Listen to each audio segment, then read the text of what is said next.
महाभारत की रचना की, रामायण की रचना की, लेकिन फिर भी उनके मन को शांति नहीं मिली। जैसे होता है कि हम कोई काम करें, काम तो पूरा हो जाता है, लेकिन मन में लगता है शायद जैसा चाहा था वैसा नहीं हुआ। होता है कि नहीं? रसोई बनाओ तो जैसा सोचा था, जैसा चाहा था वैसा दिखाई नहीं दिया। मन को तो लगता है। कोई घर बनाया, मकान बनाया तो काम तो पूरा हो गया, लेकिन लगता है कि जैसा चाहा था कुछ कमी सी रह गई है, एक खटकती है कमी कहीं ना कहीं दिल के कोने में। ऐसे व्यास ने इतना सारा काम किया, लेकिन कहीं उनके दिल के कोने में कुछ अतृप्ति सी है, कुछ कमी सी खटक रही है, मन को शांति नहीं। तभी उनके आश्रम में आ जाते हैं देवर्षि नारद। देखा व्यास जी बड़े दुखी हैं, बड़े उदास हैं, क्या बात है, क्यों इतने उदास हो? व्यास ने कहा, देखो नारद, मैंने इतना सारा कार्य किया, इतने ग्रंथ लिख डाले, लेकिन मन को अभी तृप्ति हुई नहीं, कुछ खाली पन, कुछ कमी सी खटक रही है। देवर्षि नारद ने कहा, आपने धर्मशास्त्रों की जैसे रचना की है, उसी प्रकार से अभी आपने भगवान कृष्ण की कथाओं को नहीं आपने लिखा है, अभी कृष्ण की कथाओं की रचना नहीं की, इसीलिए खालीपन है। मैं बताता हूं कथाओं की महिमा कि एक समय अपने पूर्व जीवन का वर्णन किया, अपनी आप कथा सुनाई देवर्षि नारद ने। कहते, हे व्यास, पूर्व के जन्म में, पिछले जन्म में मैं एक दासी का पुत्र था। मेरी माँ जाके दूसरों के यहाँ साफ सफाई कर देती, उनके बर्तन धो देती, ऐसे उनके कार्य किया करती थी। एक समय एक ब्राह्मण देवता ने मेरी माँ को, गांव में जब आए थे कुछ महात्मा लोग चातुर्मास का व्रत करने के लिए, पहले महात्मा भ्रमण करते थे गांव नगर, और जब चौमास का समय आ जाए तो चौमास में यात्रा बंद करके किसी एक स्थान पर कोई मंदिर मिल जाए, कोई आश्रम मिल जाए, आज भी करते हैं, और वहीं पर वो 4 महीने आराम से, क्योंकि अब यात्रा कैसे करें, पैदल यात्रा करनी है, कहीं बरसात हो जाए, कहीं नाला पड़ जाए, कोई नदी पड़ जाए तो पार करना मुश्किल है।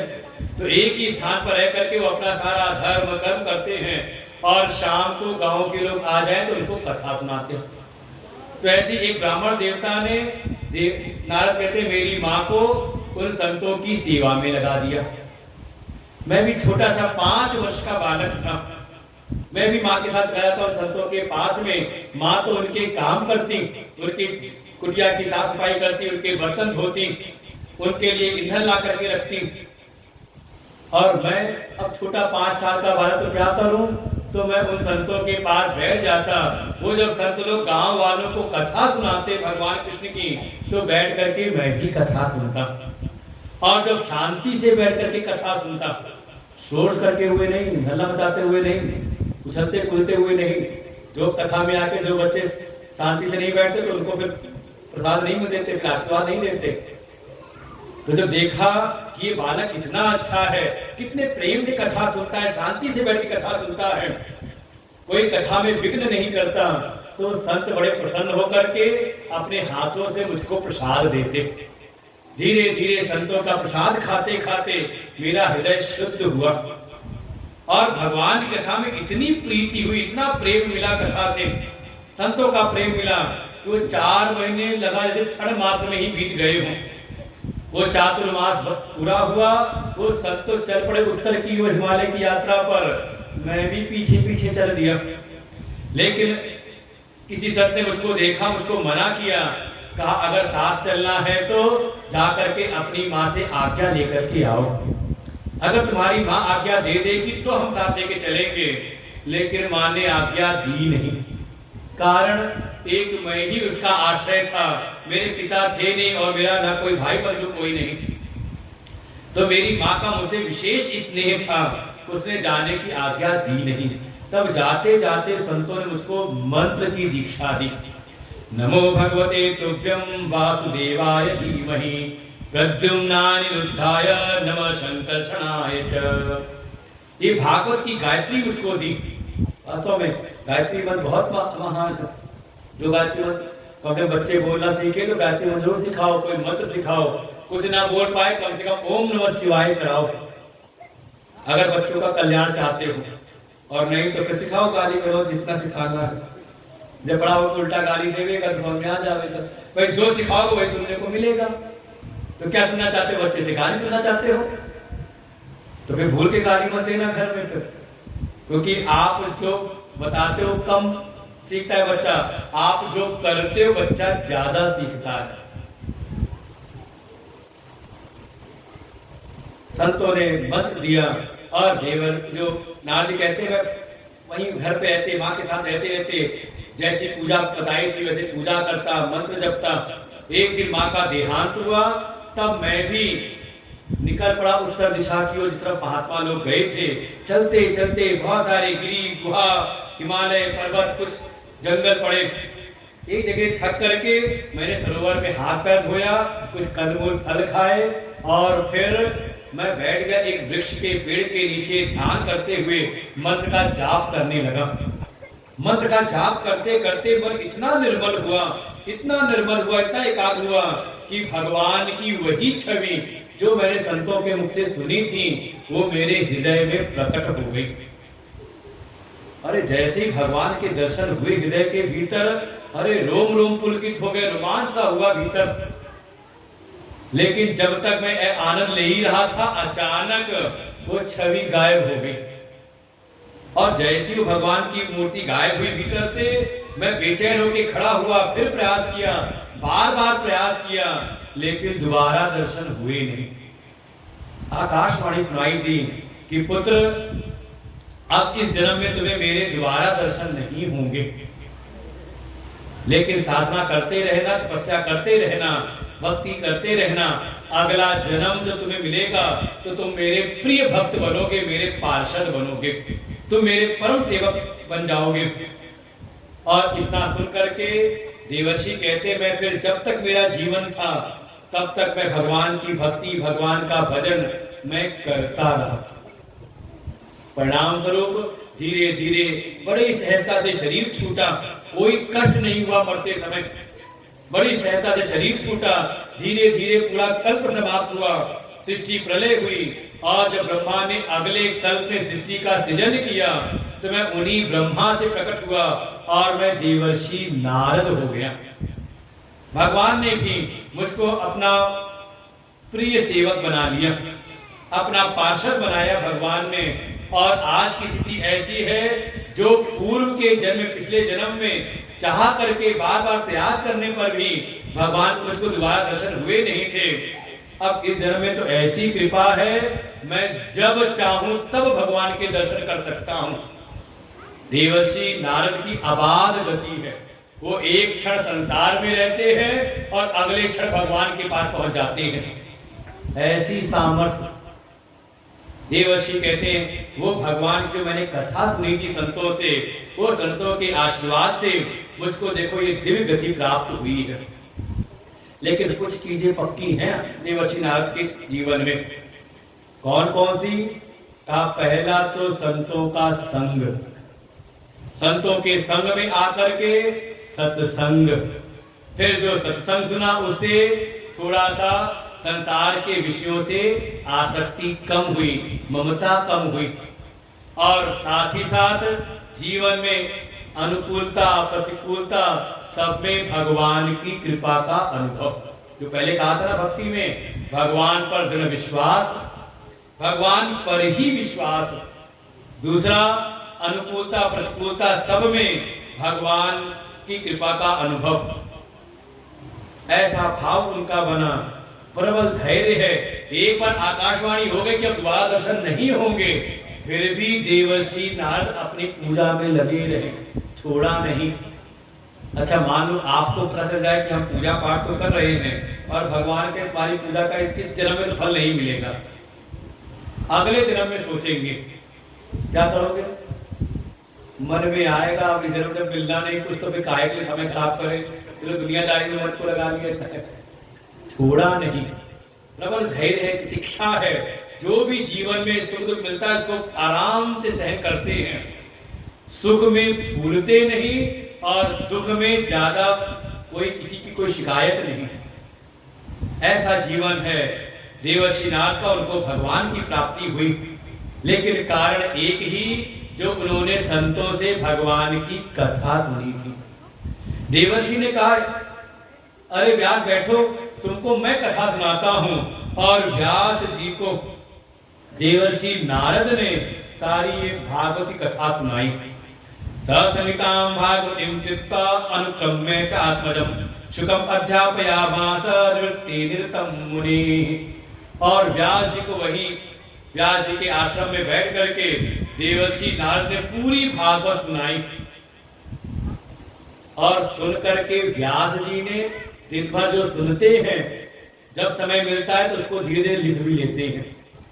इसके पहले लिखी हुई भागवत नहीं थी, और जब व्यास जी ने इसको पूरा लिख डाला तो ये आज जो हमें भागवत मिलती है ये प्राप्त हुई, जिसमें 18,000 श्लोक हैं।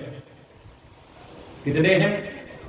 18,000 श्लोक हैं और 12 स्कंद हैं। 12 स्कंद में 335 अध्याय और 18,000 श्लोक।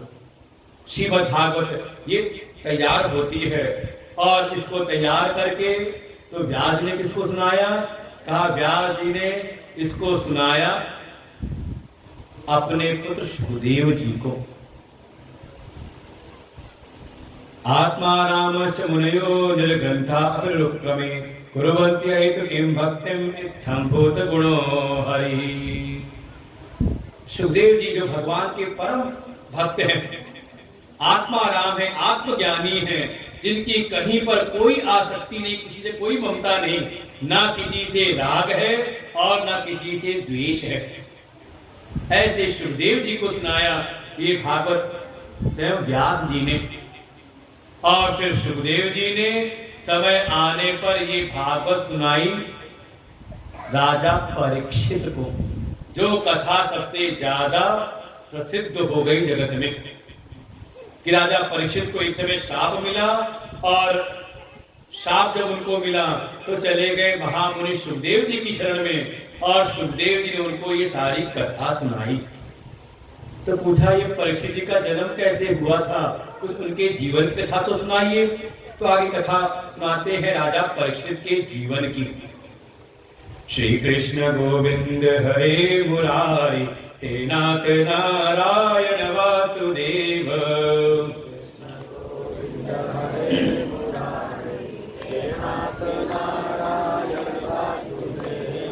श्री कृष्ण गोविंद हरे मुरारी हे नाथ नारायण वासुदेव।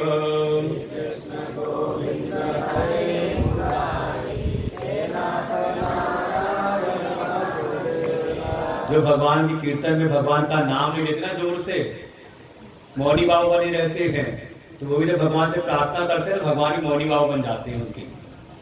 क्या चाहते भगवान आपकी बात सुने कि नहीं सुने? थोड़ा जोर से तो बोलो कि आवाज तो जाए वहां तक। श्री कृष्ण गोविंद हरे मुरारी हे नाथ नारायण वासुदेव। श्री कृष्ण गोविंद हरे मुरारी हे नाथ नारायण वासुदेव। श्री कृष्ण गोविंद हरे मुरारी हे नाथ नारायण वासुदेव। श्री कृष्ण गोविंद हरे मुरारी हे नाथ नारायण वासुदेव। श्री कृष्ण गोविंद हरे मुरारी हे नाथ नारायण वासुदेव। श्री कृष्ण गोविंद हरे मुरारी हे नाथ नारायण वासुदेव। हे नाथ नारायण वासुदेव हे नाथ नारायण वासुदेव। हे नाथ नारायण वासुदेव हे नाथ नारायण वासुदेव। श्री कृष्ण गोविंद हरे मुरारी हे नाथ नारायण वासुदेव। श्री कृष्ण गोविंद हरे मुरारी हे नाथ नारायण वासुदेव। श्री कृष्ण गोविंद हरे मुरारी हे नाथ नारायण वासुदेव। श्री कृष्ण गोविंद हरे मुरारी हे नाथ नारायण वासुदेव। हरे राम राम राम हरे हरे, हरे कृष्ण कृष्ण कृष्ण हरे हरे। हरे राम राम हरे कृष्णा कृष्णा कृष्णा हरे हरे हरे राम राम राम हरे हरे हरे कृष्ण कृष्ण कृष्ण हरे हरे हरे राम राम राम हरे हरे हरे कृष्णा कृष्णा कृष्ण हरे हरे हरे राम राम राम हरे हरे हरे कृष्ण कृष्ण कृष्ण हरे हरे हरे राम राम राम हरे हरे हरे कृष्णा कृष्ण कृष्ण हरे हरे हरे राम राम राम हरे हरे हरे कृष्ण कृष्ण कृष्ण हरे हरे हरे राम राम राम हरे हरे हरे कृष्णा कृष्ण कृष्ण हरे हरे हरे राम राम राम हरे हरे हरे कृष्ण कृष्ण कृष्ण हरे हरे हरे राम राम राम हरे हरे हरे कृष्णा कृष्ण कृष्ण हरे हरे हरे राम राम राम हरे हरे हरे कृष्ण कृष्ण कृष्ण हरे हरे हरे राम राम राम हरे हरे हरे कृष्णा कृष्ण कृष्ण हरे हरे हरे राम राम राम हरे हरे हरे कृष्ण कृष्ण कृष्ण हरे हरे हरे राम राम राम हरे हरे हरे कृष्णा कृष्ण कृष्ण हरे हरे प्रेम से सच्चिदानंद भगवान की श्रीमद् भागवत भगवान की वृंदावन बिहारी लाल की श्री सद्गुरुदेव भगवान की जय। सूतुवाच आत्मा रामाश मुनयो निर्गन्था अपरिरुक्रमे कुर्वन्ति हेतुकिं भक्तिम् इत्थं भूतगुणो हरिः परिवीक्षितोऽथ राजर्षे जन्म कर्म विलापनम् संस्था च पांडुपुत्राणां वक्षे कृष्णकथोदयम्। कथा प्रारंभ की। जब महाभारत का युद्ध विराम लिया, 18 दिन का ये विध्वंसक युद्ध था, जिस युद्ध के अंदर 18 अक्षौणी सेना आपस में लड़ मरी। केवल इधर पांडवों के पक्ष में 5 पांडव जीवित हैं, एक साथ में है सात्विकी, और उधर सरोवर के किनारे पर घायल अवस्था में अचेत अवस्था में पड़ा हुआ है दुर्योधन, जिसकी दमगंगा भीम ने तोड़ दी थी। इधर इनके हितैषी कृपाचार्य हैं, अश्वत्थामा हैं, और एक है कृतवर्मा। अश्वत्थामा ने ही अपने मित्र दुर्योधन का कुछ भला चाहने के भाव से ही मन में विचार किया और रात्रि में घुस जाता है पांडवों के शिविर में। मन के भीतर एक ऐसा विद्वेष है कि देखो, इधर हमारे मित्र के 100 भाई थे, 100 के 100 मारे गए, और उधर 5 पांडव, 5 के 5 जीवित हैं। मन का भाव आया, दिन में तो उन पर हम विजय प्राप्त नहीं कर सकते, उनको रात में सोते सोते ही हम मार दें। ऐसे क्रूर भाव के साथ में कृतवर्मा कृपाचार्य को लेके प्रवेश कर जाते हैं पांडवों के शिविर में।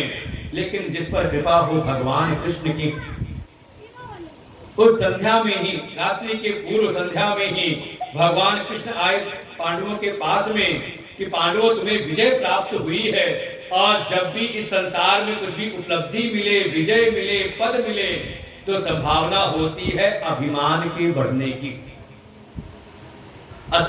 ऐसा कोई संसार में दिखता नहीं जिसके भीतर कुछ मिलने पर अभिमान ना आए। थोड़ा बहुत अहंकार अभिमान तो आ ही जाता है, और जिस समय अभिमान अहंकार आता है उसी समय हम परमात्मा को भूलते हैं, उनका हम तिरस्कार कर बैठते हैं। भगवान ने कहा, हे पांडवों, तुम्हें जो ये विजय मिली है, इस विजय में तुम्हारी शक्ति नहीं, बल्कि जो जगदम्बिका है, पराशक्ति है, उनकी शक्ति समाहित है। उनकी शक्ति से तुम्हारी इस युद्ध में विजय हुई है। इसे चल करके उनकी उपासना करो, उनकी आराधना करो। और 5 पांडवों को रात के पहले ही भगवान कृष्ण जाते मां भगवती की उपासना कराने के लिए। और इधर संजोग ऐसा, उस दिन पांडवों के खेमे में, पांडवों के शिविर में, उन 5 पांडवों के जो 5 पुत्र हैं, जो द्रौपदी से उत्पन्न हुए हैं, जिनकी माता द्रौपदी है, वही 5 पुत्र सोए हुए थे। और ये अश्वत्थामा रात्रि के अंधेरे में आया और पांडवों के भ्रम में उन 5 पुत्रों के सिर काट करके ले जाता है। इधर सवेरा हुआ, हाहाकार मच गया। रात में सोते समय किसने मारा? अर्जुन आए भगवान के साथ में। अर्जुन ने प्रण किया, जिस दुष्ट ने, जिस नराधम ने मेरे पुत्रों को सोते हुए मारा है, जब तक उसका मैं वध नहीं कर देता, अपने पुत्रों की अंत्येष्टि नहीं करूंगा। ऐसा प्रण करके भगवान को अपना सारथी बनाया और चल पड़ते हैं। इधर अश्वत्थामा भागते भागते देख रहे पीछा कर रहा है अर्जुन। भागते भागते जब कहीं ठौर मिला नहीं, तब अश्वत्थामा ने ब्रह्मास्त्र चलाया। देखो ये ब्रह्मास्त्र बहुत विचित्र अस्त्र है। ये इसमें इतनी सामर्थ्य है कि जो शत्रु पक्ष की सारी भौतिक संपदाओं को नष्ट कर सकता है। और इस विद्या का बहुतों को ज्ञान था। भीष्म पितामह जानते थे, आचार्य द्रोण जानते थे, अर्जुन जानते थे, कर्ण जानते थे, लेकिन इतना विध्वंसक युद्ध किसी ने इसका प्रयोग नहीं किया था। आजकल का समझते जैसे परमाणु बम है, इससे कम ही ब्रह्मास्त्र का ही है स्वरूप है, लेकिन किसी ने प्रयोग नहीं किया था। इस अश्वत्थामा ने भय के कारण अर्जुन पर ब्रह्मास्त्र चलाया और जब ब्रह्मास्त्र आता है, जलाने लगता है अर्जुन को, अर्जुन तुरंत भगवान की शरण में जाते हैं। कृष्ण कृष्ण महाभाग, हे कृष्ण मैं आपकी शरण में हूं। देखिए ये अग्नि आकर के मुझको जला रही है, आप मेरी रक्षा करिए। भगवान ने कहा अर्जुन भयभीत मत हो, ये अश्वत्थामा ने ब्रह्मास्त्र चलाया है। तुम्हें भी गुरु की कृपा से ब्रह्मास्त्र चलाना आता है, तुम भी खड़े हो, ब्रह्मास्त्र को चलाओ और अपने ब्रह्मास्त्र से अश्वत्थामा के ब्रह्मास्त्र को भी शांत कर दो। देखो यही सारी विद्याएं आज भी हैं। आज भी ऐसी तकनीकें हैं कि अगर कोई शत्रु दुश्मन देश अगर हम पर मिसाइल चला दे, तो हमारे पास भी ऐसी मिसाइल है कि वो हवा में उसको खत्म कर सकती है। तो कुछ नया नहीं, सब हमारे ये जितने भी विज्ञान के शोध हैं, जितनी भी वैज्ञानिक खोजे हैं, आप अगर विचार करो आपके शास्त्रों में सब मिलेगा आपको। क्योंकि सबसे प्राचीन अगर कोई ज्ञान है तो हमारे सनातन वैदिक धर्म का ज्ञान है। बस ये है कि हमने उसको पढ़ा नहीं, जाना नहीं, और वो जो विदेशी जब आए थे तो उन्होंने ले आकर के इसकी खूब खोज की, खूब जाना पड़ा इसको, और तो इसी के आधार सारी खोजें की हुई है। हर प्रकार की जो भी तकनीकें हैं सबका वर्णन है। अर्जुन ने ब्रह्मास्त्र को शांत किया और जा करके अश्वत्थामा को पकड़ लिया, बंदी बना करके रथ के पीछे बांध दिया और ला करके द्रौपदी के समक्ष रखा कि वास्तव में ये जितना अपराधी द्रौपदी का उतना किसी का भी नहीं। द्रौपदी के 5 पुत्रों की इसने हत्या की है, इसको दंड देने के अधिकारिणी द्रौपदी हैं। लेकिन जैसे ही सामने लेकर के आए, द्रौपदी देखते ही कहती हैं मुचताम एष ब्राह्मणो नितराम गुरु, अरे इनको छोड़ दीजिए, इनको ऐसे मत बांध करके लाइए, इनका अपमान करना उचित नहीं, क्योंकि ये हमारे गुरु के पुत्र हैं। और वास्तव में पुत्र पिता का ही स्वरूप होता है। मैं नहीं चाहती कि जो दुख मुझको हो रहा है अपने पुत्रों के वध का, मैं नहीं चाहती कि ऐसा ही दुख हमारी गुरु मां को भी हो। देखो ये है धर्म की परिभाषा। दूसरों के दुख में सुखी होना नहीं, बल्कि भाव ऐसा है कि जो चीज मुझको प्रिय नहीं, जैसा व्यवहार मुझको अच्छा नहीं लगता, वैसा व्यवहार हम दूसरे के साथ भी ना करें। बिल्कुल इसका नाम है धर्म। और द्रौपदी इस बात पे बिल्कुल निश्चित रहती हैं, तब भगवान उनको प्रेम करते, भगवान की परम प्रिय है। ऐसे कोई भगवान का प्रिय भक्त नहीं बनता। द्रौपदी का इनको छोड़ दीजिए, इनको मारना ठीक नहीं, क्योंकि अपनी माँ के यही एक आश्रय रह गए हैं, हमारी गुरु माँ को ये दुख ना हो पुत्र वियोग का।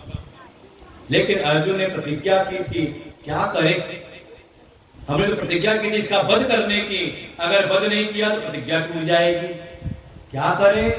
तब अर्जुन ने विचार किया और विचार करते ही जो अश्वत्थामा के जन्म के समय से ही उनके मस्तक पर एक मणि थी, वो मणि निकाल ली, सिर को मुंडित कर दिया। सिर मुंडन करा करके एक शिखा हो, चोटी हो, तो कहा समझ लो ये ब्राह्मणत्व का प्रतीक है, हिंदू धर्म का प्रतीक है। और मुंडन कराए चुटिया ना हो तो कौन सा है फिर वो?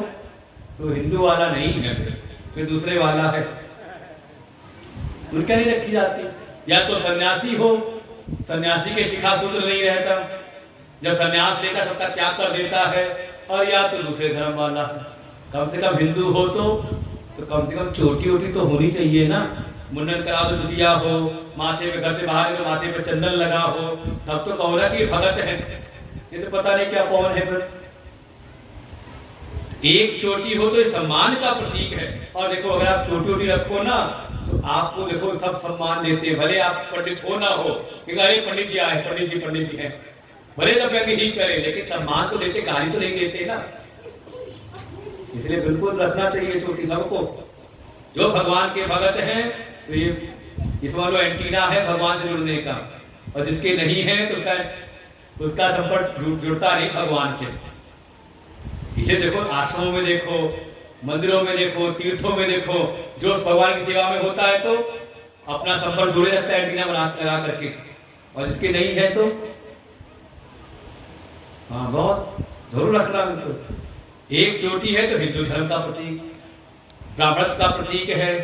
और अगर मुंडन करके कुछ बार यहाँ छोड़ दे, कुछ यहाँ छोड़ दे, कुछ यहाँ 4-5 चोटियां छोड़ दे तो कहते हैं ये अपमान का प्रतीक होता है। और ऐसा अपमान करके अपनी सभा से बहिष्कृत कर दिया। वास्तव में अर्जुन ने शरीर से उसका अंत नहीं किया, बल्कि कोई अगर सम्मानित व्यक्ति हो, उसका अगर भले समाज में अपमान कर दिया जाए तो वो भी उसकी मृत्यु के समान ही होता है। भाई कई बार आपको अनुभव कर सकते हो, जो मान लो जिनको हम पाले पोसे, जो जिसके द्वारा हम सम्मानित हैं, अगर वही आकर के हमारा समाज में अपमान करे तो मन में तो आ ही जाता है कि ये दिन न देखना पड़ता। बिल्कुल सम्मानित व्यक्ति का अपमान कर देना भी उनकी मृत्यु के समान ही है। ऐसा अपमान करके उनको निकाल दिया। लेकिन ये जो अश्वत्थामा है, इसको अपना अपमान सहन नहीं हुआ। ये गया कुछ दूर, और दूर जाके दोबारा इसने ब्रह्मास्त्र चलाया, और अब की बार ब्रह्मास्त्र चलाया। ये जो पांडवों का एकमात्र वश पर रहा था, अभिमन्यु की पत्नी है उत्तरा, अर्जुन के पुत्र अभिमन्यु, अभिमन्यु की पत्नी है उत्तरा, उनके गर्भ में जो बालक था, इस बार गर्भ के ऊपर प्रहार किया है। मन के भीतर इतना द्वेष आया कि मेरा इतना अपमान किया, जाओ मैं इनका वंश ही नष्ट कर दूंगा। और ब्रह्मास्त्र आया है उत्तरा के गर्भ की ओर, और जैसी वो बाण आता है, उत्तरा भागते हुए आई पूरी सभा में और भगवान के चरणों में गिर जाती हैं। हे प्रभु, हे कृष्ण, मेरी रक्षा करिए, पाहि पाहि महायोगिन देव देव जगतपते, हे सारे जगत के स्वामी, मेरे गर्भ के बालक की रक्षा करिए, ये तो आपका भक्त है। ऐसा भगवान से प्रार्थना की, और तत्काल ही भगवान उत्तरा के गर्भ में प्रवेश कर जाते हैं। अंगूठे के बराबर आकृति बना करके उस गर्भ के चारों ओर चक्कर लगाते हैं, हाथ में गदा लेके घुमाते जा रहे हैं। और भगवान ऐसे गर्भ के चारों ओर चक्कर लगाते हुए उस ब्रह्मास्त्र को भगवान ने शांत किया और गर्भ के बालक की रक्षा की है। कोई प्रेम से भगवान को स्मरण तो करे, आर्त भाव से, हे प्रभु, इस संकट की घड़ी में मेरा कोई और आश्रय नहीं, आप ही मुझ पर कृपा करिए। भगवान देर नहीं करते। अभी तो हमें क्या है कि हम भगवान को भी याद करते, साथ में दुनिया पर भी आस लगाए रखते हैं। इसलिए भगवान भी आराम करते, कहते जब सबसे आस टूट जाए तब चलता हूं। उत्तरा ने पुकारा, भगवान आकर के उत्तरा के बालक की रक्षा करते हैं। सब ठीक ठाक हो गया। जब भगवान जाने लगे वापस द्वारिका की ओर, आ गई सामने कुंती मां, भगवान की स्तुति करती हैं। कृष्णाय वासुदेवाय देवकी नंदनाय च नंद गोप कुमाराय गोविंदाय नमो नमः। कुंती ने आके भगवान की स्तुति की, भगवान प्रसन्न हुए। अरे तुआ क्या बात है, इतनी उदास क्यों हो? कुंती ने कहा, भगवान ने कहा सब तो ठीक ठाक हो गया, अब क्यों उदास हो, अब क्यों रो रही हो?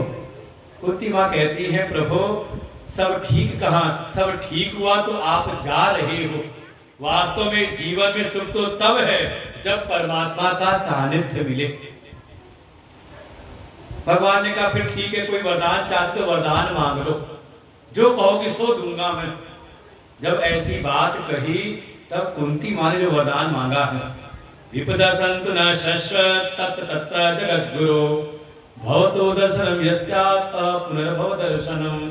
कुंती माँ ने कहा, प्रभु कृष्ण अगर कुछ देना ही है वरदान में तो मुझको ये वरदान दो कि मुझको कदम कदम पर विपत्तियां मिले।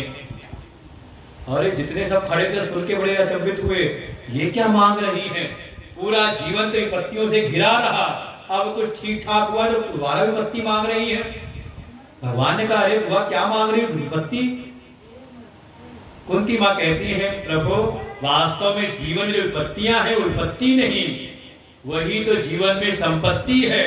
क्योंकि जब जब विपत्ति जीवन में आती है तो हम प्रभु का स्मरण करते हैं, और जरा सा सुख आ जाए तो, जरा सी अनुकूलता हो जाए तो सबसे पहले भगवान को ही भूलते हैं। सुग्रीव सुधि मोरी विसारी पावा राज कोशपुर नारी। जो सुग्रीव जब बाली से भयभीत था तो कहता, अरे प्रभु बस ऐसी कृपा करो, मैं सेवक समेत सुत नारी, मैं परिवार साथ आपकी सेवा में लगा रहूं, आपके चरणों में पड़ा रहूं।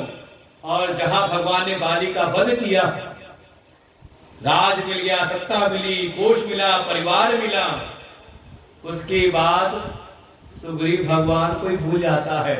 भगवान को भेजना पड़ा लक्ष्मण को, जाओ जाकर के उसको चिताओ जरा। तब आए लक्ष्मण जी, तब डर के आता है। फिर वास्तव में ये जीवन की जो संपत्ति वास्तव में वही है जिसमें आपको भगवान का स्मरण बना रहे। कह हनुमंत विपति प्रभु सोई, जब तब सुमिरन भजन न होई। स्वयं हनुमान जी कहते हैं, हे प्रभु इस जीवन में विपत्ति तो वास्तव में वो विपत्ति है जब कभी भी अगर भगवान का विस्मरण हो जाए, ये जीव भगवान को भूल जाए, इससे बड़ी जीवन की कोई विपत्ति है नहीं।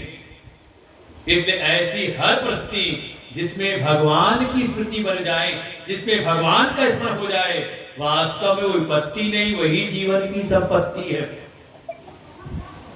हम भगवान को कभी ना भूले। ऐसा जो समय आए वास्तव वही उत्तम समय है। भगवान उस दिन गए नहीं, लेकिन शाम को आ गए। युधिष्ठिर रोने लगते हैं, हाय हाय मैं बड़ा पापी हूं, मैंने राज्य के लिए अपने पूरे घर परिवार वालों का नाश करा दिया। भगवान समझाते हैं, लेकिन भगवान का ज्ञान युधिष्ठिर के भीतर बैठता नहीं। तब भगवान युधिष्ठिर को ले गए कुरुक्षेत्र में, पूरे परिवार को लेकर के आ गए भगवान कुरुक्षेत्र में, जहां पर बाणों की शैया पर पड़े हुए हैं भीष्म पितामह। भीष्म पितामह के पास आए, भीष्म ने प्रणाम किया भगवान को। युधिष्ठिर के जो मन के भीतर शोक था वो भीष्म पितामह ने उनको उपदेश किया और युधिष्ठिर के मन को शांति मिलती है। लेकिन इसके बाद भीष्म ने भगवान से प्रार्थना की, हे प्रभु मेरी जो प्रतिज्ञा थी वो आपकी कृपा से सब पूरी हुई। अब तो मैं ये शरीर छोड़ना चाहता हूँ, बस ये चाहता हूँ कि मैं आपको देखते देखते अपनी समस्त वृत्तियों को, मन वाणी चित्त सारी वृत्तियों को आप में लगा करके ही मैं प्राणों को छोड़ूं। भगवान ने कहा ठीक है, और भगवान आ गए भीष्म के चरणों की ओर, पैरों के पास खड़े होकर बाणों की शैया पर लेटे हुए हैं, अगर बगल में दिखाई नहीं देते तो चरणों के पास आके भगवान खड़े हो गए और भगवान को देखते देखते अपने मन वाणी अपने चित्त अपने मन को भगवान में लगा करके भीष्म पितामह ने अंतिम श्वास ली। इनकी सदगति होती है। इधर भगवान चले गए द्वारका, वहां उनका स्वागत हुआ। इधर उत्तरा के गर्भ से जिसकी रक्षा की थी भगवान ने, उनका जन्म होता है।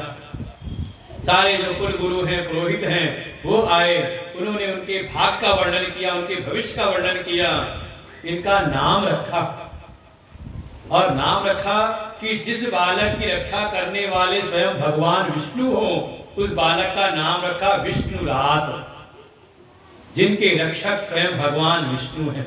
लेकिन बालक ऐसा विचित्र है, ये जिसकी गोद में जाता है तो उसके चेहरे को घूर करके देखता है, क्योंकि भगवान के दर्शन किए थे गर्भ में उस बालक ने, तो सबको पहचानने का प्रयास करता है, ये वही तो नहीं जिन्होंने मेरी रक्षा की थी। लेकिन देखा ये वो नहीं तो रोने लगता है। तो जैसे सबकी परीक्षा कर रहा हो कि ये वही तो नहीं, ये वही तो नहीं जिसका मैंने गर्भ में दर्शन किया था। धीरे धीरे इनका नाम पड़ गया, स एष लोके विख्यात परीक्षित प्रभु, उनका नाम पड़ गया परीक्षित। धीरे धीरे ये बड़े होते हैं। एक समय महात्मा विदुर आए, पांचों पांडवों ने ब्राह्मण का स्वागत किया, बड़ी सेवा की, लेकिन ये आए और जो पांडवों के राज में रह रहे थे धृतराष्ट्र, उनको समझाया अब समय हो गया, अब क्यों घर में पड़े हुए हो, अब निकलो भगवान का भजन करने के लिए, संन्यास के मार्ग में आगे निकलो, कब तक आनी खाते रहोगे। संगारी की बात नहीं। अब देखो तब जाए भाई देखने कौन आ रहा है, अपने काम। हमारी परंपरा से कि एक समय ठीक है, जब तक कर्तव्य का पालन हो कर्तव्य करो, और जब बच्चे बड़े हो जाए तो थोड़ा बच्चों पे जिम्मेदारी दे करके अब थोड़ा अपने को किनारे करो, अब भगवान के भजन में मन को लगाओ। अब ज्यादा घर परिवार में टोका टाकी करोगे तो रहा साल सम्मान है ना, सब वस्तु रात में रह जाएगा। इसलिए अपना सम्मान अपने हाथ में। अब बहू आ जाए तो अब बहू को चाबी संभाल दो, जाओ अपना घर देखो, संभालो, जैसे करना है, जो रूखी सूखी दे दोगी खा के। लेकिन बहुएं भी सावधान रहे, ये नहीं कि मिल गया तो बस, ध्यान रखना फिर तुम्हारी भी बहू आवेगी, फिर तो जैसा करोगे वैसा ही मिलेगा। कम से कम एक समय बाद, जब तक था तब तक हमने अपनी सारी जिम्मेदारियों का वहन किया, निर्वाह किया, लेकिन एक समय जिम्मेदारियों को आगे सौंप करके भाव हो कि अब हम ज्यादा समय लगाएं भगवान के भजन में। हमारे गुरुदेव कहते हैं एक समय बाद 3 चीज का सेवन करना चाहिए, नोन कोन मोन। समझ में आ गया? मतलब 60 साल के हो जाओ तो 50 के बाद ही ना करो, कम से कम 60 के बाद करो। नोन कोन मोन का सेवन करें, मतलब अब ज्यादा स्वाद पर ना रहे, नमक और नून, नमक पड़ा है नहीं पड़ा है चिल्लाओ उलाओ नहीं, कम हो तो खा जाओ भगवान का समझ के, ज्यादा हो तो पानी मिला करके खा जाओ, लेकिन अब हल्ला मत मचाना, थाली वाली मत फेंकना। अन्न का निरादर किया तो अन्न भी परमात्मा का स्वरूप है, जीवन में फिर विपत्तियां आती हैं। बिल्कुल चुपचाप जो मिले भगवान का भोग लगा के, भगवान का प्रसाद समझ करके ग्रहण कर लो। महात्मा यही करते हैं, नमक नहीं पड़ा तो खा लिया, ज्यादा हो तो लगता है नहीं खाया जाएगा तो पानी मिला के हल्का कर लेते हैं, खा लिया, भगवान का प्रसाद है। फिर घर में एक कोना पकड़ लो, कोन, नोन कोन। अब ज्यादा घर में ज्यादा बच्चों के पीछे पड़े रहो, ये क्या कर रहा है, वो क्या कर रहा है। अब कोई एक कोना पकड़ लो, वही भगवान का जहां मंदिर हो, जहां भगवान हो, जहां हमारी गीता भागवत रखी हो, रामायण रखी हो, अब बैठ के ज्यादा समय रामायण पढ़ते रहो, रामायण का पाठ करो, भगवान के नाम का जप करो। कहीं कोना पकड़ लो आराम से। और तीसरा है मौन। मौन माने मौन रख लो, मुंह को ज्यादा मत चलाओ। अब जिसको जो करना है करते रहे, तो अपना था, अपने बच्चे पाल दिए, अब बच्चों के बच्चे मत पालने लग जाओ। अरे तो पशु भी कर देता, अपने बच्चे पाल उसे करता कि जा तू अपना काम कर, मैं अपना काम करूंगा। बिल्कुल, ये विदुर ने समझाया धृतराष्ट्र को, और फिर रात्रि में निकल जाते हैं सबको लेकर के, और आश्रम में जाकर के कथा सुनते सुनते ये धृतराष्ट्र की भी सदगति हो जाती है। कुछ समय बाद अर्जुन कभी गए थे द्वारिका, और द्वारिका में जो भगवान की लीलाएं देखी कि भगवान ने अपने यदुवंशियों का भी संहार करा करके भगवान अपने गोलोक धाम को पधार जाते हैं। इधर अर्जुन को चलते आज्ञा दी कि आज से 7वें दिन द्वारिका डूब जाएगी। जिसको जिसको भी जाना, जो जाना चाहे, यहाँ की धन संपत्ति है, अर्जुन तुम लेके चले जाओ मथुरा की ओर। लेकिन अर्जुन चले वहां से, रास्ते में भीलों ने आक्रमण किया और अर्जुन पराजित हो जाते हैं। वही अर्जुन आकर के रोने लगते हैं युधिष्ठिर के पास में, हे भैया देखो, मैं वही अर्जुन हूँ, वही गांडीव मेरे पास में है जिसके द्वारा मैंने 18 दिन के उद्दंतक युद्ध में सारी सेना का हमने संहार किया। आज वही भगवान कृष्ण हमें छोड़ के चले गए, तो मैं वही अर्जुन हूँ, वही मेरा गांडीव धनुष हो, लेकिन मैं आज पराजित हो गया भीलों से। देखें, वास्तव में जो भी है वो भगवान की कृपा है, भीतर भगवान की शक्ति है तो हम सब कुछ कर पाते हैं। और जरा सी शक्ति निकल जाए तो कुछ करने लायक रहते नहीं। युधिष्ठिर ने भी कहा जब प्रभु नहीं रहे इस धाम पर तो अब हम भी ज्यादा अब यहाँ रहना ठीक नहीं। ये परीक्षित बड़े हो गए थे, इनका राज्याभिषेक किया और फिर ये पांचों पांडव द्रौपदी के साथ ही ये तीर्थों में बद्रीनाथ धाम होते हुए स्वर्गारोहण की यात्रा करते हैं। रास्ते में एक एक करके सब गिरते चले गए। आखिर में युधिष्ठिर हैं, ये सब शरीर इनका स्वर्ग में प्रवेश होता है और जाकर के धर्म राज के अंश हैं, जाकर के अपने सिंहासन पर आरूढ़ हो जाते हैं। इधर परीक्षित जी का विवाह हुआ। उत्तर की कन्या है इरावती, इनके भी 5 पुत्र हुए जिसमें सबसे बड़े हैं जन्मेजय। धीरे धीरे ये जो परीक्षित है इन्होंने सारा साम्राज्य संभाला और जैसे इनके पूर्वजों की परंपरा थी अपनी प्रजा का पालन करते हैं, जैसे कोई पिता पुत्र को पालता पोसता है, प्रजा के सुख दुख में खड़े रहते हैं। इनके राज में सारी प्रजा बड़ी सुखी है। कभी निकल पड़ते हैं दिग्विजय करने। एक समय गए थे दिग्विजय पर, वो जहां सेना का शिविर था, शाम को कुछ वहीं पे टहलते कुछ दूर निकल गए। जब कुछ दूर निकले तो देखा क्या, एक गाय है, गौ माता है जो रो रही है। कारण है सामने एक ऋषभ है, बैल देवता है जिनके 3 पैर खंडित हैं, एक पैर पे जैसे तैसे सहारा देके खड़े हैं और पास में ही एक काला काला सा विकराल सा पुरुष मुकुट मुकुट पहना हुआ, लगता है जैसे कोई राजा हो, लेकिन राजाओं जैसे उसके कार्य नहीं। राजा परीक्षित वहां पहुंचे, फटकार लगाई उसको, ठहर जा यहाँ पर, और फिर उन बैल देवता से कहते हैं, हे ऋषभ, आप निर्भय होकर के मुझसे बताइए कि आपकी ये दुर्दशा किसने की है। मैं राजा परीक्षित हूं, आपकी दुर्दशा करने वाले को मैं उचित दंड दूंगा। मेरे राज्य में गोवंश पर अत्याचार, आप निर्भय होकर के मुझसे उसकी शिकायत करिए। लेकिन ऋषभ देव भी कहते हैं मैं किसको दोष दूं। इस संसार में जैसी जिसकी मति है वो अपने दुखों का दोष ऐसे ही वैसे देता है। कोई तो कहता है कि हमारे जीवन में जो दुख है वो हमारी इच्छाओं के कारण, हमारी वासनाओं के कारण हमें दुख मिलता है। कोई कहता है नहीं, हमारे अपने कर्म हैं, जैसे हमारे कर्म थे वैसा हमें जीवन में फल मिल रहा है।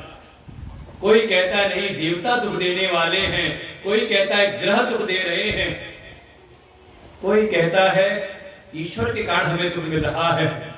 लेकिन मैं क्या कहूं, मुझे तो लगता ही नहीं, समझ नहीं आता कौन मुझे दुख देने वाला है। सामने खड़ा है वो चोट करने वाला, लेकिन उसके ऊपर दोषारोपण नहीं किया। राजा परीक्षित ने कहा, प्रणाम किया, मैं जान गया इस ऋषभ के रूप में आप साक्षात धर्म ही विराजमान है, क्योंकि आपने सामने खड़े हुए दोषी की निंदा नहीं की। क्योंकि वास्तव में जो धर्म के रहस्य को जानता है वो कभी किसी की निंदा नहीं करता। क्योंकि जो दोष, जो पाप, जो गति होती है पाप करने वाले को, वही गति मिलती है उसकी चुगली करने वाले को भी। हाँ, बहुत ये भागवत जी का सिद्धांत है, यद अधर्म स्थानम सूचकस्यापि तद भवेत्। जो गति मिलती है अधर्म करने वाले को, पाप करने वाले को, वही गति होती है उसकी चर्चा करने वाले को। और कह सकते हैं पाप करने वाले तो एक बार पाप किया, और निंदा करने वाला घूम घूम करके बार बार उसकी चर्चा करता है, तो कहीं ना कहीं उसके पाप में हिस्सा बांट लेता है। इसलिए किसी की ज्यादा निंदा बुराई में मत समय बेकार करो। चर्चा करनी है तो भगवान के गुणों की चर्चा करो, भगवान की महिमा की चर्चा करो। ये राजा परीक्षित जान गए कि आप साक्षात धर्म ही हैं, इस रूप में आए हुए हैं, और फिर उनके चारों पैरों को ठीक ठाक किया। आप धर्म स्वरूप में, आपके ही चार पैर हैं। तपा शौचम दया सत्यम इति पादाक्तेकिता। सतयुग में आपके चारों पैर ठीक थे। सतयुग क्या गया, एक पैर आपका खंडित हुआ, कौन सा, तप वाला। त्रेता गया तो दूसरा पैर खंडित हुआ, शौच वाला। तप माने जीवन में संयम हो, बिल्कुल विढंगा जीवन ना हो, भोगमय जीवन ना हो, थोड़ा जीवन में संयम हो। अपने आचार विचार आहार विहार सब में हमारा संयम हो, बिल्कुल लापरवाह वाला कार्य ना हो जीवन में। थोड़ा शौच हो, पवित्रता हो, बाहर की भी पवित्रता और भीतर की भी पवित्रता ये जीवन में हो। शौच का त्रेता गया, शौच वाला पैर खंडित हुआ। द्वापर गया तो भीतर जो दया होनी चाहिए वो दया भी चली गई। केवल सत्य पर आप टिके हुए हैं, क्योंकि सत्य का कभी नाश हो नहीं सकता, क्योंकि सत्य स्वरूप है परमात्मा का ही। राजा परीक्षित ने जुगाड़ लगा के चारों पैरों को ठीक ठाक किया, और उसके बाद तो जो काला काला खड़ा था राजा जैसे, उसको फटकार लगाई, क्यों रे दुष्ट, मेरे राज में तू गोवंश पर अत्याचार करता है। समझे, आज का भी समय कहीं ना कहीं ऐसे ही था, पीछे का समय कि कितने कट रहे थे कुछ पता नहीं। सबसे ज्यादा हमारे गौवंश, जिसको जहां मिला ले जाकर के कट गाय वहां डाल दे आया और कट रहे थे सब। ये बहुत बड़ा दोष है। हमारे समाज की जिम्मेदारी है कि हम कम से कम अपने ग्राम समाज में ऐसी व्यवस्था बनाएं कि हाँ, अगर हमारा कोई गौवंश है, चाहे गाय हो चाहे बैल हो, उसको हम उचित व्यवस्था दें। और देखिए सरकार की तरफ से भी व्यवस्थाएं मिलती हैं। ये तो ग्राम समाज के ग्राम प्रधान इत्यादि होते, पता नहीं क्या करते हैं, पैसा खा जाते हैं, क्या करते हैं, गौशाला से लगे पैसे। और आज की योगी सरकार हो तो खूब मिलता है, लेने वाला अधिकारी हो जाए अगर समाज के लोग, तो ऐसी व्यवस्थाएं सरकार से मिल जाती हैं। और थोड़ा हम भी अपना अंश लगाएं, क्योंकि गौ कोई पशु नहीं, ये तो हमारे लिए माँ का स्वरूप है। वृषभ साक्षात धर्म है। आप धर्म की रक्षा करते कि नहीं करते, अपने गौ की रक्षा आप करते कि नहीं करते। इसलिए हमारी जिम्मेदारी करना चाहिए, और जो करता है उसको उसका पुण्य प्राप्त होता है। उस पर जैसे अपनी तलवार उठाई, अभी तेरा वध करता हूं, उसको दंड देता हूं। अरे वो जो साक्षात कोई और नहीं, कलयुग था, वो कलयुग ही वो रूप ला करके आया था। तो उसने तुरंत अपना मुकुट तलवार रख दी राजा के चरणों में। हे राजन, मैं आपके शरणागत हूं। राजा का कर्तव्य है शरणागत की रक्षा करना। राजा परीक्षित अब क्या करें, शरणागत हो चुका है। राजा परीक्षित ने कहा, ठीक है, तुझे मैं शरण देता हूं, लेकिन तू कहीं पर भी इधर मत घूम, तुझको रहने के मैं 4 स्थान देता हूं। द्यूतम पानम स्त्रिया सूना, जहां पे 4 कार्य होते तू जाकर के वहीं पर निवास कर। जहां पर जुआ खेला जाए द्यूतम, जहां पर शराब पी जाए तू वहां पर निवास कर, जहां वेश्यावृत्ति होती वहां निवास कर, और जहां पशुओं की हिंसा होती हो। ये चारों होते तो नहीं ना आपके समाज में, कहीं होते तो नहीं, कहीं है तो ठेका देसी शराब का, कहीं नहीं है ना आसपास। और जहां भी हो जाना मत, वहां कलयुग रहता है। कहीं पशुओं की हिंसा होती हो, बूचड़ खाना हो, बिल्कुल अगर आप जाते हो कलयुग आप पे चढ़ेगा। फिर वहां पर कहीं जुआ खेला जाता हो, खेलते तो नहीं। आज दिवाली है, शुभ होता है, बाहर में जाए तुम्हारा शुभ होता है। बिल्कुल भागवत में लिखा है, अगर आप भगवान के भक्त हैं, भक्ति में लगे हैं, और आपके परिवार में अगर कोई ऐसा करता है, समझ लो फिर वहां पे भगवान नहीं, सतयुग नहीं, वहां पे कलयुग का वास है। क्योंकि इन चारों स्थान पर अधर्म रहता है और वहीं पर कलयुग है। ये राजा परीक्षित जब जैसे ही कहा, ये कलयुग खड़े के चारों तरफ देखता, एक छत्र साम्राज्य है पूरे पृथ्वी पर परीक्षित का, और परीक्षित के पूरे राज्य में चारों चीजें नहीं होती। सोचे कैसा राज्य रहा होगा। कुछ कुछ आने लगा है अपने देश में वैसा ही राज्य, राम राज्य जैसी कुछ स्थिति आने लगी है। जो पहले बेधक करते थे हमारे गौवंश, और उस पर रोक लग गई कहीं ना कहीं। डरते हैं लोग, तो पहले तो जिसके मन का काटते थे। हमारे मेरे जहाँ आश्रम वहां तो कई लाइन से बूढ़ा खाने थे, खुले आम मांस तक गौवंश का मांस कटते हुए। लेकिन अब किसी की हिम्मत नहीं, क्योंकि योगी बाबा का लठ है, चलता है फिर जहां भी है समझ लें। बिल्कुल अगर ये चारों आपके घर में हो रहा है तो समझ लें कि कलयुग का वास आपके अपने घर में है। भगवान की भक्ति के मार्ग में है, धर्म के मार्ग में है, तो इन चारों को घर से बाहर करो अगर कलयुग से बचना है तो। देखा चारों तरफ कहीं होता ही नहीं। कारे राजा मैं आपके शरणागत हूं, मेरी रक्षा करिए, मुझे कोई स्थान दीजिए। तब 5वां स्थान दिया, जाओ जाके स्वर्ण में निवास करो, सोने में निवास करो। देखो ये सोने में है तो वह जो लड़ाइयां हुई है धन के लिए होती, खजाने के लिए होती। घर में झगड़ा हो तो कभी सुना कोई झोपड़ी बंटवारा हुआ हो? है ही नहीं कुछ। और जहां कुछ आ गया तो सब झगड़ा होता है, भाई भाई में जाता है कहीं ना कहीं। बिल्कुल इसमें भी है। और दूसरा कहा सोना मतलब मोह निशा सब सो अनिहारा, जो अज्ञान की निशा में सो रहे हैं, जो आलस में पड़े हुए हैं, उनमें भी कलयुग का वास होता है। इसलिए अज्ञान से बचें, आलस से बचें, तब आप सत्युग में प्रवेश कर सकते हो, भगवान की भक्ति में प्रवेश कर सकते हो। ऐसा जब 5वां स्थान दिया, संजोग एक दिन ये राजा परीक्षित निकले शिकार खेलने के लिए, पहना सोने का मुकुट, और ये कलयुग ने मौका देखा और उनके मुकुट पर बैठ गया। इधर शिकार खेलते भूखे प्यासे अपने सेवकों से अलग हुए और पहुंचे भूखे प्यासे ऋषि के आश्रम में पहुंचे। कोई दिखता नहीं पानी पिलाने वाला। अंदर देखा ऋषि तपस्या में लीन है, समाधि लगाए हुए हैं, आवाज लगाई उठते नहीं। तब वो जो कलयुग बैठा था, कलयुग के प्रभाव से उनके मन में आया अभी इनकी परीक्षा लेता हूं। तो परीक्षा का स्वभाव था ना पुराना, राजा का स्वागत नहीं करते। वो कलयुग के प्रभाव से परीक्षा लेने की भावना आई।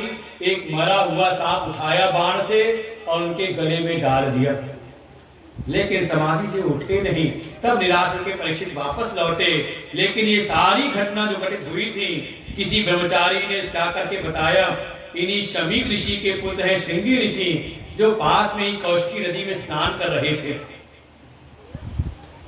सारी जब घटना सुनी, राजा ने मेरे पिता का अपमान किया, ऐसा तिरस्कार, अपनी मर्यादा का उल्लंघन। जिन राजाओं को संतों की सेवा करनी चाहिए, जिन राजाओं को ऋषियों की रक्षा करनी चाहिए, आज राजा अपनी मर्यादा का उल्लंघन कर रहे हैं। मेरे पिता के गले में मरा सांप डाला। जाओ आज मैं श्राप देता हूं। वही कौशिकी नदी का जल लिया हाथ में कि जिस राजा ने अपनी मर्यादा का उल्लंघन किया है, मेरे पिता के गले में मरा सांप डाला, आज मैं उसके पीछे जिंदा तक्षक सर्प लगाता हूं। आज से 7वें दिन तक्षक के काटने से परीक्षित की मृत्यु होगी। आए अपने पिता के पास में रोने लगे, गले से सांप निकाला, पिता की समाधि टूटी, पूछा क्या बात हुई। सारी बात जब सुनी तो शमीक ऋषि को अच्छा लगा नहीं। कहा पुत्र, तुमने जरा सी बात को बिना विचारे कि क्या कारण था घटना का, तुमने इतना बड़ा श्राप दे दिया, वो भी राजा परीक्षित को। उनके जैसा धर्मज्ञ धर्मप्रिय राजा अब तो आगे होगा नहीं। ऐसे भक्त राजा को ऐसा श्राप देना उचित नहीं था, लेकिन दे दिया तो कम से कम उनको सूचना तो दे दो कि उनको श्राप मिला हुआ है। उनके जीवन में जो समय है उसमें वो अपना कल्याण कर लें, और वो सूचना भेजी गई। इधर राजा परीक्षित ने घर जाके महल में जैसे ही मुकुट उतारा, उनको स्वयं पश्चाताप होता है। हाय, आज मुझसे ये नीच कार्य कैसा हो गया। मेरे कुल में आज तक कभी किसी ने संतों की, ऋषियों की अवमानना नहीं की थी, उनका अपमान नहीं किया था। आज मेरे द्वारा ये नीच काम कैसे हो गया। तब तक ब्रह्मचारी ने सूचना दी कि आपको श्राप लगा है। राजा परीक्षित के मन में किंचित भी द्वेष नहीं आया, कोई क्रोध नहीं, कोई रोष नहीं। उनको तो लगा वास्तव में ये ऋषि पुत्र ने श्राप नहीं, ये तो मुझ पर अनुग्रह किया है। उनकी तो कृपा मुझ पर हुई कि मेरे इस नीच कार्य के लिए इतनी हल्की सजा दी और कम से कम मुझको सचेत तो कर दिया। मैं तो इस भोग ऐश्वर्य में इतना आसक्त था कि अपनी मृत्यु को ही मैं भूला हुआ था। उन्होंने कम से कम सचेत तो किया कि आज से 7वें दिन मेरी मृत्यु होगी। हमें तो ये भी पता नहीं कि कब होगी, क्या पता अभी है, अगले क्षण श्वास बाहर निकली और बाहर ही रह जाए। ये तो कृपा है, कम से कम उन्होंने 7 दिन का समय दिया है और उसी क्षण अपने पुत्र जन्मेजय को राजा बनाया और अनशन व्रत रख करके अपना राज लक्ष्मी ऐश्वर्य सबका त्याग करके चल पड़ते गंगा जी के किनारे किनारे।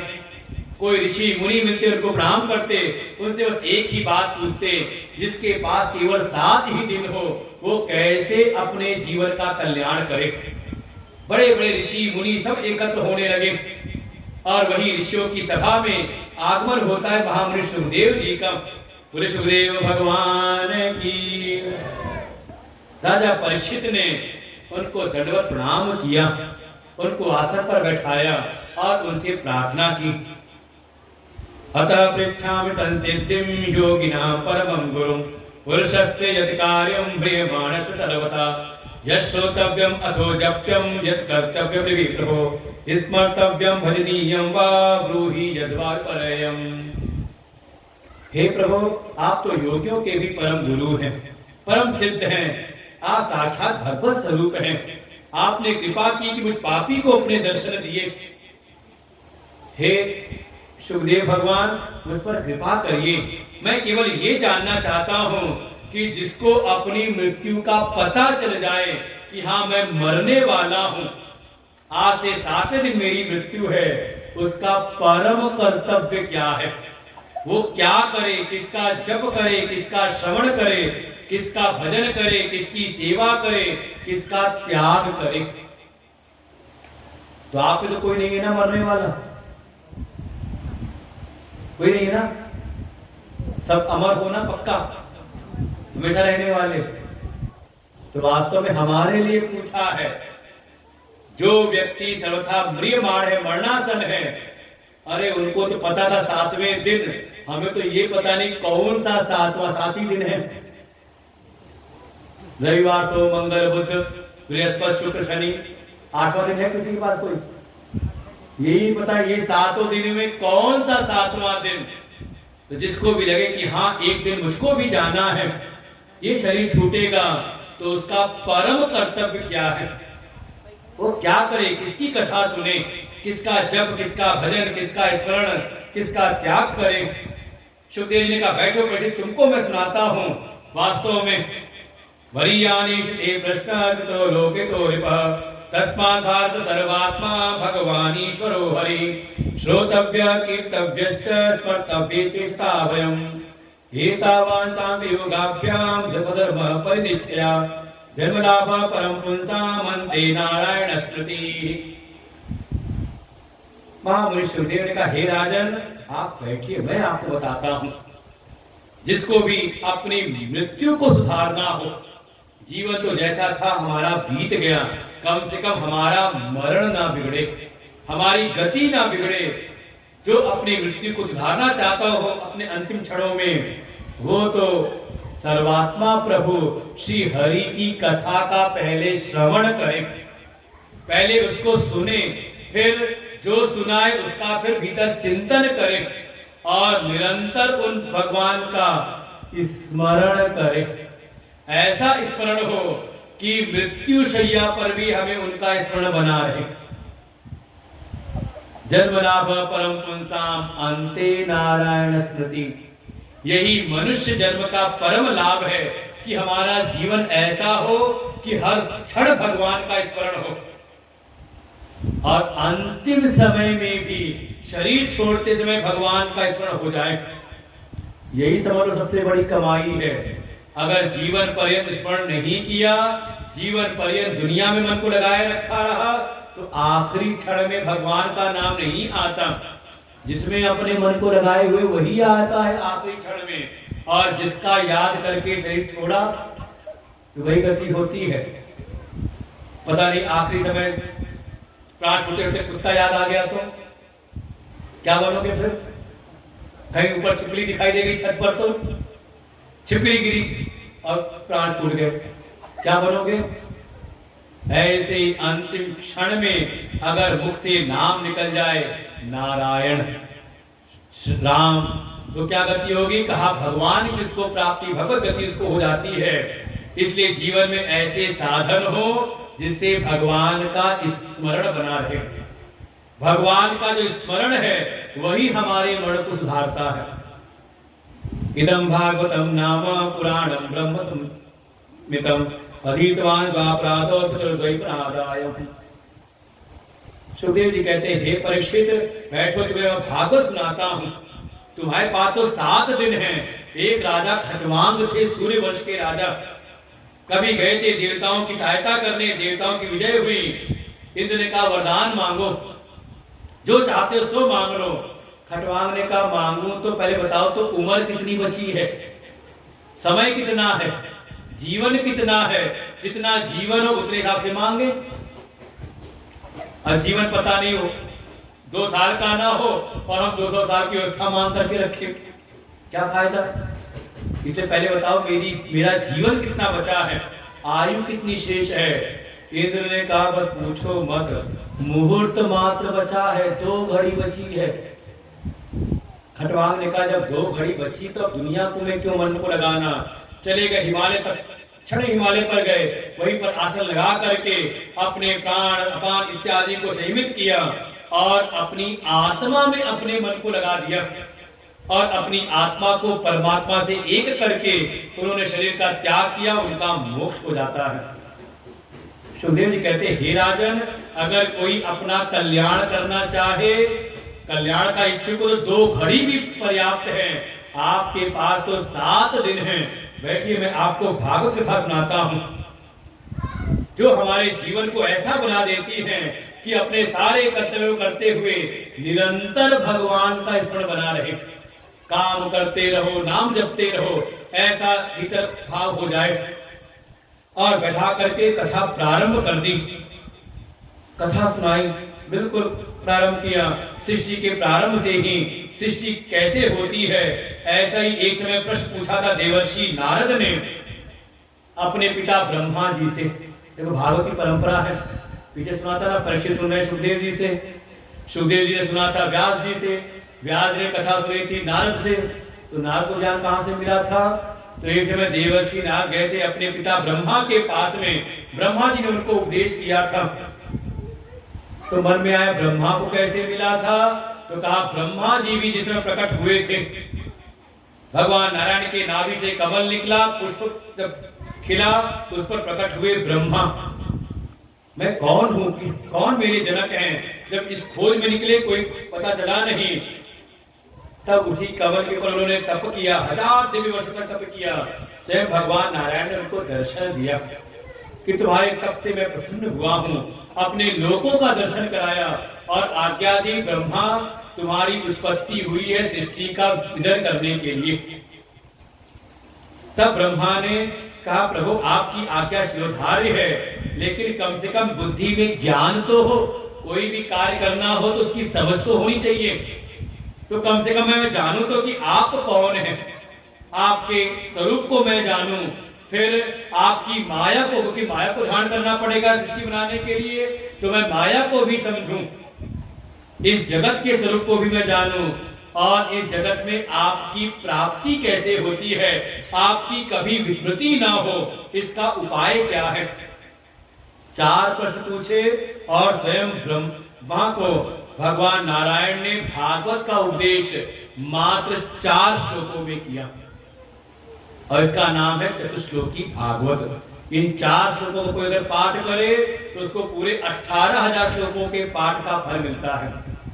श्री भगवान उवाच अहमेवा समेवाग्रे नान्यत् तत्परं पश्चादहं यदि तच्च यो वशिष्येत सोऽस्म्यहम् द्वितीयर्थं यत् प्रतीयेत न प्रतीयेत चात्मनि तद्विद्यात् आत्मनो मायां यथा भासो यथा तमः यथा महान्ति भूतानि भूतेषु चवचेष्वनु प्रविष्टान्यप्रविष्टानि तथा तेषु न तेष्वहम् एतावदेव जिज्ञास्यं तत्र जिज्ञासुनात्मना अन्वयेवतिरेकाभ्यां यस्या सर्वत्र सर्वदा। केवल 2 मिनट में 4 श्लोक का पाठ और इसका फल इतना है कि पूरी भागवत के पाठ का फल मिल जाता है। ये भागवत का मूल है। इन 4 श्लोकों में भगवान नारायण ने भागवत का उपदेश किया ब्रह्मा को। ब्रह्मा ने इसका विस्तार करके 3 अध्यायों में सुनाया देवर्षि नारद को। नारद ने इसका विस्तार करके सुनाया व्यास को और व्यास ने फिर इसी को सुन करके 18,000 श्लोकों में इसकी रचना की। तो समझ लो ये बिल्कुल 18,000 श्लोकों का ये सूत्र है। 4 श्लोक जो स्वयं भगवान नारायण ने उपदेश किया था, ब्रह्मा को उपदेश किया और इसके बाद ब्रह्मा सृष्टि का विस्तार करते हैं। कैसे कैसे सृष्टि हुई, कैसे कैसे सृष्टि में भगवान के अवतार हुए, कौन कौन सी आगे कथाएं लीलाएं होती हैं, वो हम लोग अब आगे सुनेंगे कल। आज यहीं पर ध्यान रखें भगवान की प्राप्ति कैसे होती है, यही सिखाया है, यही बताया है भागवत जी में। भगवान की भक्ति कैसे हमारे भीतर आए और भक्त कैसा हो। 3 शब्द बताई थी। एक तो भगवान पर दृढ़ विश्वास हो, भगवान पर, भगवान की सत्ता पर विश्वास हो कि भगवान परमात्मा कण-कण में विराजमान है, मेरे भीतर बाहर हर जगह विद्यमान है और वही मेरे रक्षक हैं। दूसरा, उनके प्रति कृतज्ञता का भाव कि जो कुछ भी है जीवन में, जो कुछ भी प्राप्त हो रहा है वो सब भगवान की कृपा से ही मिल रहा है। वास्तव में उनकी कृपा ना हो तो मेरी तो कुछ कोई स्थिति नहीं, कोई सत्ता नहीं। ऐसा भाव हर समय बना रहे और इस भाव के साथ में थोड़ा जीवन में निश्चिंतता आ जाए, मन निश्चिंत हो जाए। हम सब करें, अपने जो कर्तव्य हैं सब करते रहें, ज्यादा चिंता ना करें। अगर कुछ करना है तो भगवान का चिंतन करें, भगवान के नाम का स्मरण करें। और 4 सामर्थ मिली हुई है हमें, उसका सदुपयोग करना है। कौन कौन सी सामर्थ? पहली हमें कर्म करने की सामर्थ। क्या करोगे भाई? सामर्थ कर्म करने क्रिया की सामर्थ है। क्या करोगे? पाप कमाओगे। तो पाप करोगे तो जाओगे नरक, कोई बचाने वाला नहीं वहां पर। और जब जमदूतों का मुद्गल चलता है ना वहां पर, तो फिर वहां पर से पीट के पछताता है, हाय हाय समय पे हमने काम किया नहीं। तो कर्म की सामर्थ है तो भूल करके भी पाप मत करो। सजग रहते हुए थोड़ा धर्म करें, हम धर्म की कमाई करें। दूसरी सामर्थ है धन की सामर्थ, अर्थ की सामर्थ। तो अर्थ के द्वारा भी केवल भोग नहीं, केवल भोग की मेला लगाएं, बल्कि थोड़ा उससे पुण्य कमाएं, थोड़ा भगवान की सेवा में भी। जो हमारे पास धन की सामर्थ है, ठीक है, अपने परिवार का पालन पोषण भी करें, लेकिन थोड़ा अंश हम भगवान की सेवा में लगाएं, भगवान के मंदिर की सेवा में, भगवान कथा की सेवा में, थोड़ा धर्म की सेवा में। तीसरा है भोग की सामर्थ्य। भोग की सामर्थ्य है तो केवल खिलाते इंद्रियों को इतना करने लगे, नहीं तो लोग आएंगे जीवन में। केवल उतना भोग करें जितने में स्वस्थ रह सके, जीवन में स्वास्थ्य बना रहे, उतना भोग करें। और जीवन है तो केवल दुनियादारी में नहीं, थोड़ा भगवान की जिज्ञासा करें, जानने का प्रयास करें, मैं कौन हूँ, ये जगत क्या है, और जीव और जगत दोनों के जो नियंता जगदीश्वर हैं वो कौन है, उनकी प्राप्ति कैसे होती है, थोड़ी इसकी जिज्ञासा करें। श्री कृष्ण गोविंद हरे मुरारी, हे नाथ नारायण वासुदेव। श्री कृष्ण गोविंद हरे हरे, हे नाथ नारायण वासुदेवा। हरे राम राम राम हरे हरे, हरे कृष्ण कृष्ण कृष्ण हरे हरे। हरे राम राम हरे हरे, हरे कृष्ण कृष्ण कृष्ण हरे हरे। हरे राम राम राम हरे हरे, हरे कृष्ण कृष्ण कृष्ण हरे हरे। हरे राम राम राम हरे हरे, हरे कृष्ण कृष्ण कृष्ण कृष्ण हरे हरे। हरे राम